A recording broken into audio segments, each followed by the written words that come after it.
Hey guys, welcome back to the channel. I'm Justin Davis. Make sure you make a comment down below because we're giving away a couple free drones by the end of the month.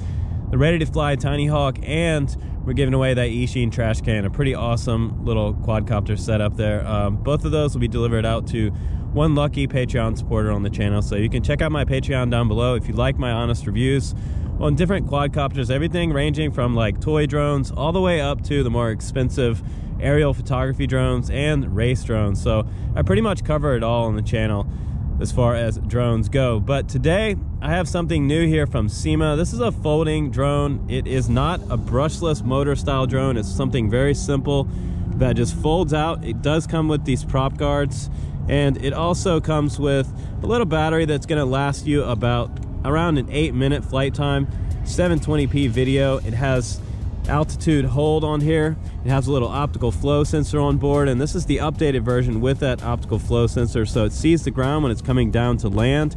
It'll slow down and make a really nice descent and land and cut the motors off. So it does not have GPS on board, and it also does not have a smart card port on here as well. So I've been looking for that. It's not on here, so it's going to save the videos from the camera down to my smartphone. But it does have a real-time Wi-Fi view back from the phone, coming back from the drone to your phone. So you can go ahead, first you can turn on the drone with this little on-off button on the very top right here. You'll see some LEDs flashing in the back.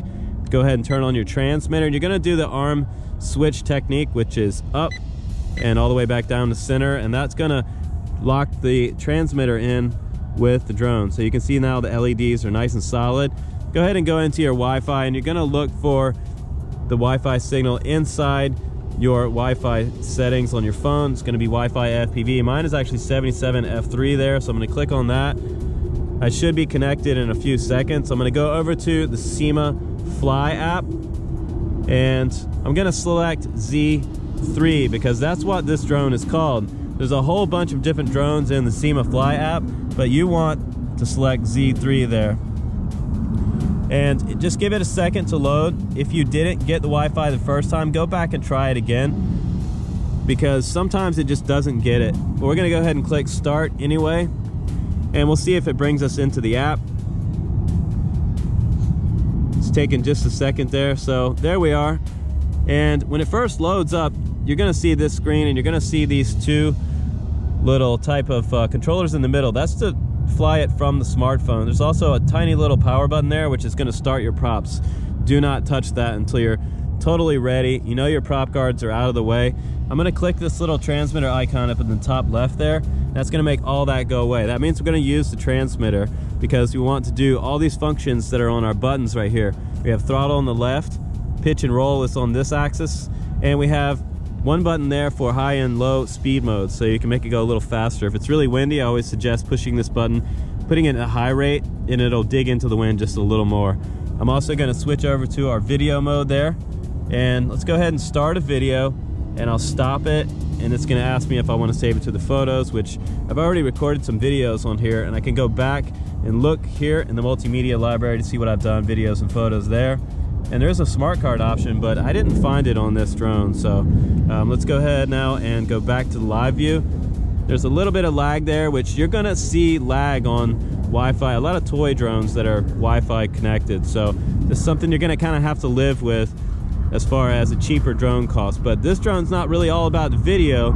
It's mostly about flying and enjoying and learning how to fly a drone with this particular drone. That's what these are really all about, is learning how to fly a drone and then moving and stepping up to something else. So this is a nice low entry level cost into the hobby. So let's go ahead and start the video again, and I'll back up and we'll go ahead and take off and start showing you some of the video and how this little guy flies. It flies quite nice. So I'm gonna go ahead, and you can arm the motors also like this, down and center, and you can go ahead and press your auto takeoff button. This might work. It actually did. So I'm going to come up into a hover. This is hands-off hover right here. So this is optical flow working at its best right now. Hands-off hover. It sees the ground underneath it. See how it moves when I put my hand underneath it? Watch. We're going to disrupt that optical flow. Isn't that neat? That's not the prop wash coming from my hand. It's actually interrupting the sensor that's on board. That's why we get such a really nice hover. And that optical flow sensor is only going to work under 10 feet. So you want to be really careful about that.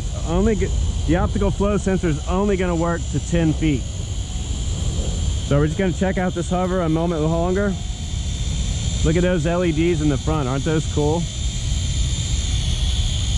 And those little motors are really, really quiet. So if you want something that's not going to bother people in the park, this is a really cool quad to try out. Looks really good in the air. So I'm going to go ahead now and give you guys some forward flight. And I'm in that first flight mode right now. Just going to kind of cruise a little bit. You're going to get the best video flying this little quadcopter in a straight line. And right there, it was twitching because it was looking at the ground. And you know, if you're just starting off flying quadcopters, it's best for you to start in this mode. And this little baby's only going to go out there about 80 meters. So you want to keep this one in kind of close. And look at all that stability we have on that. I'm just pushing the sticks in the direction I want to go. It's kind of cool. It's like a video game. I'm just going to get a little bit above these trees right here so we can see down at the trees. And the camera's not movable, but that's okay because we're just having some fun. I'm going to go out here toward the baseball field a little bit, test out a little bit of range on it. I've got a whole lot of geese over to my right hand side. Let's check them out. Look at all those geese out there. It's winter time, so there's a lot of geese out in the field. There's a lot of goose poop around here, so I want to wear some boots. Look at all those geese over there. I don't want to go anywhere near these animals. Man, isn't that cool? There are hundreds and hundreds of them over there. They're absolutely having the greatest time today. Someone else is having a great time with their muffler. So there's some more coming in. I'm just going to go a little bit lower now. I'm not anywhere near them. They're way over my head. It's always good to avoid animals if you see them. Now I can see myself in the camera view right there. That's cool. It's been on for about 3 minutes now.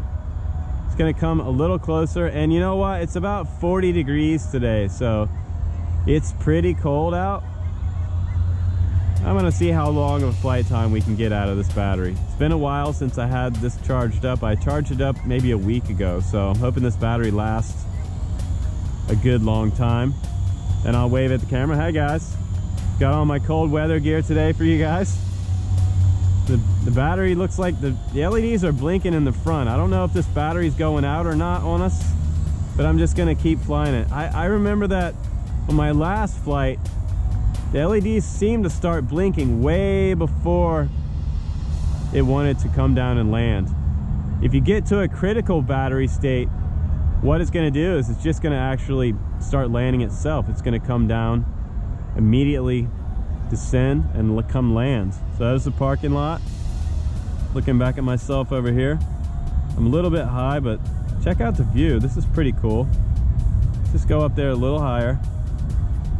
There's some jets flying past me earlier, so I'm not going to go super high, but those guys are way, way above my flight zone. Look at that. Isn't that beautiful with all those birds over there?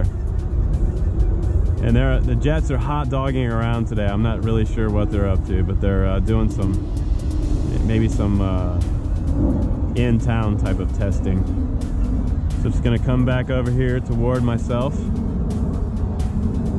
Let's try out that little higher speed mode. Let's go a little bit faster now. Let's race the jets that are flying around. Think we're faster than a Raptor? Probably not. I love jets, by the way. So I don't want to fly over the birds, so I'm going to come back to the field over here. See that little bit of pitch that it's doing? It's trying to come back to stable for me. Just going to make sure when you get to a low critical battery point, a lot of times you want to make sure that you're not over top of trees or buildings or things that you might automatically come down and land on. It's just a little bit of jerk back right there when it's trying to go back to stable. Let's come down a little closer to the ground. I love SEMA. If you guys are getting into flying, this is a great channel to watch because I'm not a snob. I don't just fly all of the best things. I will actually fly some of the things that are a little cheaper just to show some of the new guys getting into the hobby. And as far as toy grade stuff goes, SEMA is one of the best and most reliable toy drones out there. They fly the greatest. They have really cool designs that a lot of the other toy drone manufacturers seem to steal from. They're kind of like the Microsoft or Apple computer of toy drones. They really are awesome quads. Really awesome drones. I love the way this one looks in the air. It's so simple. This would be the perfect trainer drone for anybody, young or old. Even if you're a kid, this will be an okay drone for you to fly. If you're making some money and saving it up to buy your first drone, I would absolutely recommend this little quad, this Z3. It is awesome. I'm still flying on that same battery at 7 minutes now. Just go forward a little bit out into the field, and it's probably going to go into fail-safe mode very soon now, but I'm going to just go ahead and keep it flying. And these other two switches on the other side of the transmitter, by the way, I have X's on those because those don't actually do anything. And you have headless mode here. If you long press and you press on headless, it'll bring the quad back to you. It's kind of like a what we would call return to home type of thing. If you pull back on the stick, no matter which way the quad's facing, it's going to remember that last known input, and it's going to fly toward that direction. So right there, you see it's following that line back. Even though I'm yawing all the way around, it's coming back in that same direction. Isn't that cool? No matter which way I press the sticks, it's going out. If I press out, if I pull back on the stick, it's coming back to home. So you don't really need GPS on this little quad as long as it's a nice, calm day like today. So I'm gonna go ahead and press again to take it out of headless mode. And now it's all done flying. It's all done. So it's been a little over 8 minutes. I'm at 8 minutes and 20 seconds there. I'm gonna stop the video. And now let's check this little guy out. So what did you guys think? What do you think about SEMA? Do you guys like SEMA? Was it one of your first quadcopters you ever had? It really was a lot of people's first quadcopter. It was one of my first. And I've flown the bigger ones, I've flown the smaller ones. This one's kind of a mid-size one. And I really like it. It has prop guards that go on really easily. These little prop guards right here just have these little tabs that insert into the end. You don't even need a screwdriver to put your props on and off. This is really neat. So you just pull out those little posts, slide right into the frame, and you can take your prop guards off. And now, once I unplug it, I can put it into a smaller bag for transport. Isn't that cool? You could pretty much fly this quad just about anywhere. You could even fly it indoors if you had a gymnasium. If it's wintertime and there's snow where you are. So I'm gonna go ahead and long press that button to turn it off. And that's gonna turn off the SEMA. We should see our real-time view go away there. Let's check the LEDs on the front of the arms. Those are both off now. This is frozen up here, so it lets me know it's disconnected, and I can pull that battery out. Now I can put it back on the charger for another charge and another 8-minute flight. But if I can find some links to these batteries, I definitely will, because this is one of the quads you want to have a few batteries with. And it looks like it's about a 600 milliamp 1S battery. It's around a 600. I can't see inside the case. Okay, here's a little readout for it. It says 500 milliamp. 500 milliamp battery, get you about 8 minutes flight time. Not bad, SEMA. Not bad. I really like the Z3 a lot. I think it's a pretty cool drone. I would say the star rating on this particular toy drone would be around, let's go ahead and give it 4.5, because it really did a good job. It didn't fall out of the air or do anything strange or fly away. I think it's a pretty reliable little toy quad, and you get what you pay for with a lot of these little quads, and you really do get your $50 worth out of this Z3. So I think it's an awesome little drone. But thanks again for watching my channel, you guys. I fly everything. I love to fly. My name is Justin Davis. I'll see you on the next one. Take care.